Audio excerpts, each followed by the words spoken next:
ठीक आपके पूर्व जन्म के संस्कार अच्छे हैं, चाहे कोई मकान भी बना लो, कैसा ठीक सा बना लो, कोई कार भी ले लो, मोटरसाइकिल भी प्राप्त कर सकते, क्योंकि आज कलयुग है। तो कहने का भाव ये है कि यदि भगवान की दया है तो लीजिए, नहीं तो भगत को जीने के लिए अपने परमात्मा कबीर जी की उस जीवन शैली पर नजर लगानी चाहिए।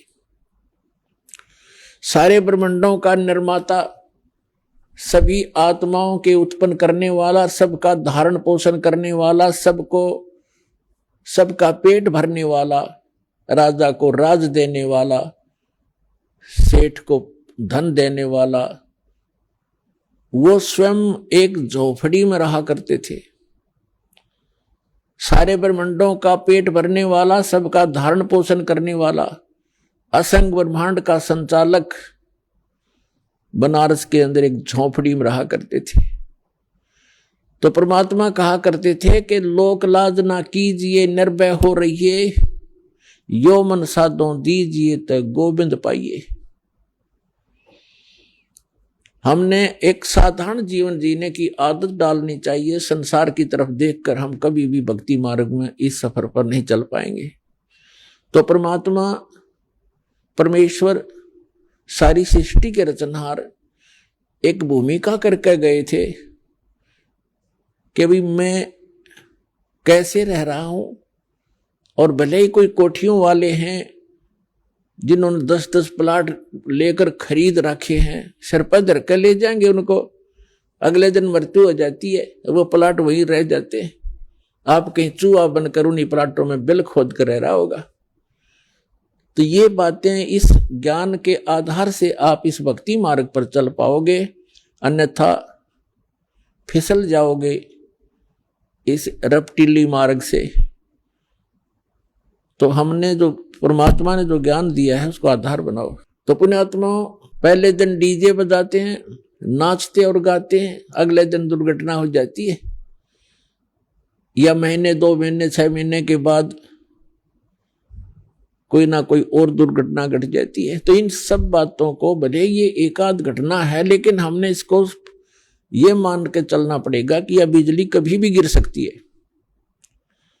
जिस लोक में रहकर हम मस्ती मार रहे हैं, ये समय मस्ती मारने का नहीं है, जन्म सुधारने का है, कर्म सुधारने का है, परमात्मा की भक्ति करके अपना जीवन सफल करने का समय है। तो इसके विषय में नानक साहब जी कहते हैं कि ना जाने काल की कर डारे, और किस विध ढल जा पासावे, और जिन्हां ते सरते मौत खुड़क दी उन्हां केड़ा हासावे। नानक साहब जी सिख धर्म के प्रवर्तक, परमात्मा प्राप्ति के उपरांत वो ऐसे रहा करते थे मायूस से, क्योंकि वो उस स्थान को देख चुके थे जहां पर हम पहले रहा करते थे। एक परम सुख में स्थल है, और हम उसको छोड़कर इस गंदे लोक में फंस गए थे। अब जिसने वो स्थान देख लिया, उसका मन यहां नहीं लगेगा, उसको तो ऐसा लगेगा जैसे तू गलत जगह फंस रहा है। कब वो समय आए, मेरे मृत्यु हो, परमात्मा मुझे ले चले उस लोक में। तो इसलिए वो हमेशा मायूस रहते थे। यहां का कोई भी सुख उनको सुख दिखाई नहीं देता था। तो उस समय 1-2 भक्त जाते थे, उनसे कहा करते थे कि महाराज जी, आप हमें कभी खुश नजर नहीं आते, आप मायूस मायूस से रहते हैं, इसका कारण बताइए। तो नानक साहब जी ने कहा था, भाई ना जाने काल की कर डारे, और किस विध ढल जा पासावे, और जिन्हाते सिरते मौत खुड़क दी उन्हां केड़ा हासावे। क्या हमें पता है, ये मालूम है कि कभी भी बिजली गिर जाएगी, ना जाने किन कारणों से हार्ट अटैक हो जा, कोई और रोग के कारण मृत्यु हो जाए, दुर्घटना में हो जाए। और यहां पता नहीं के बिजली गिर जाए। जैसे उत्तराखंड के अंदर गए थे केदारनाथ का माथा टेकने और कल्याण कराने, और वो क्या हो गया वहां पर, 1 सेकंड में आराम से बैठे बतला रहे थे, कोई कुछ कर रहा था, कोई सोच रहा था, कोई विवाह की बातें कर रहा था, कोई भविष्य की प्लानिंग बना रहा था, ये बनाऊंगा, वह कोठी बनाऊंगा। अरे 1 मिनट में बादल फट गया, इतना भयंकर फ्लड आएगी कि सब कुछ बहा दिया, उनकी नामो निशान नहीं। काफी लोगों का तो 100 भी नहीं मिले, मलबे के अंदर दब गए। तो पुण्यात्मा इसे लोक में और नाचो गाओ और यहाँ के भविष्य की स्कीम और ये कोठी बनाने की बनाओ, तो भक्त नहीं हो, छींटने लगी आपका भक्ति की। फिर तो नानक साहब जी कहते ना जाने काल की कर डारे और किस विध ढल जा पास आवे और जिनाते सरते मौत खुटक दी। 1 सेकंड का पता नहीं। कबीर साहब कहते ना जाने अगले सांस का आवण हो कि ना हो। तो उनको कैसा हासा, वो क्या किस चीज पर हंसे। फिर उन्होंने पूछा क्या आप सदा ऐसे मायूस रहते हैं, क्या आप सदा ऐसे ही रहते हैं? कहते नहीं, साध मिले साढ़ साधी होंदी और विछड़ जाए दिलगीरी वे, अख दे नानक सुनो जिहाना, ये मुश्किल हाल फकीरी वे। कि जिसमें मेरे भक्त, मेरे शिष्य जब वापस आते हैं सत्संग श्रवण करने के लिए और ये यूं के यूं आ जाते हैं, तो मुझे खुशी होती है। क्योंकि पहले स्टार्ट में बहुत ही कम श्रद्धालु उनकी शरण में आए थे, क्योंकि वो ज्ञान, पहले वो हिंदू धर्म में जन्मे थे नानक साहब जी, और फिर उसके बाद ये हमारा मार्ग तो एकदम विपरीत है। उसमें लोग शिक्षित थे नहीं, तो उनकी मार्ग को स्वीकार करने वाले उस समय बहुत कम थे। तो जिस भी कारण 150-200 जितने भी भक्त आते थे सत्संग छोड़ने के लिए, तो गिनती के होते थे। और 2-4 नहीं आते किसी दिन, तो गुरुदेव पूछा करते थे फलाना नहीं आया भाई, क्या बात होगी। जब उसको ये पता लगता था उनको कि वो कोई किसी काम बस नहीं आया, तो कोई बात नहीं। और 1-2 ऐसे भी होते थे जो दूसरे शेरफिरे संत, उनके शिष्य उनको गुमराह कर लेते थे, बहका देते थे। तो वो नानक साहब जी कहते हैं कि जब ये सभी भक्त मेरे वापस आते हैं, क्योंकि संसार के अंदर भक्ति करना बड़ा दुर्भर हो गया है। कारण क्या है कि सत्य ज्ञान देने वाला एक और भ्रमित करने वाले करोड़ों की संख्या में।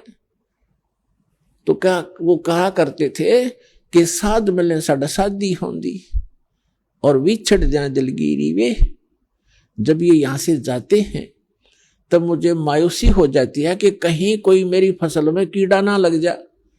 इन भोली आत्माओं को मुश्किल से सिरे चढ़ाया है ये ज्ञान मार्ग दे करके, और ये सिर फिरे पता नहीं कितने नकली पंथ फिरे हैं, और इन भोली आत्माओं को गुमराह ना कर दें।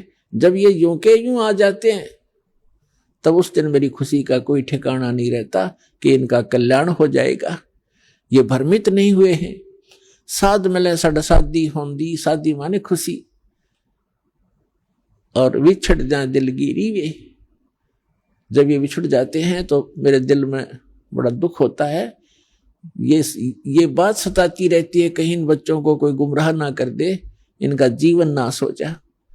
अख दे नानक सुनो जिहाना, ये मुश्किल हाल फकीरी वे। इस भक्ति का करना बड़ा कठिन है, क्योंकि अन्य साधनाएं तो परंपरागत है, उसमें तो कोई ये कहने वाला ही नहीं है कि आप ये ना करो, ये गलत है। जो कर रहा है वो ठीक है, हाँ बस बिल्कुल बहुत अच्छा, मैं ये करता हूं, आप क्या करते हो, मैं ये करता हूं, बस ठीक है, आप भी करो हम भी कर रहे हैं। और इसमें यहां कहना पड़ता है कि नहीं ये नहीं करना, ये नहीं करना, ये करना। तो इस प्रकार ये थोड़ा सा कठिन मुश्किल हाल फकीरी वे। फकीरी माने भक्ति, या भक्ति का करना बड़ा कठिन हो गया है। और जिसमें अब ये ज्ञान तो विश्व में जाएगा और पूरे विश्व को ये ज्ञान सुहाएगा, और जिस समय जब सभी एक रस हम हो जाएंगे, जो भी इस ज्ञान को सुनेगा कुछ ही समय के बाद इसमें ऑब्जेक्शन नहीं रहेगा किसी को। सभी ये कहा करेंगे अभी ज्ञान तो 1 नंबर का है, ज्ञान में कोई कमी नहीं। अब जो इतनी हाँ भरने लग गया, इतना स्वीकार करेगा, तो एक दिन वो उपदेश भी लेगा, तो फिर समस्या समाधान हो जाएगी, फिर आसान हो जाएगी यह फकीरी। फिर ये सब कोई बाधक नहीं रहेगा। तो उसके लिए ज्ञान प्रचार सत्संग में आपको बार बार बुलाना, इसका उद्देश्य मूल यही है कि आप आते रहोगे, आपका भक्ति में विश्वास बढ़ता चला जाएगा। आप जी को यहां बुलाना कोई शौक नहीं हमारा, ये एक अनमोल काम किया जा रहा है।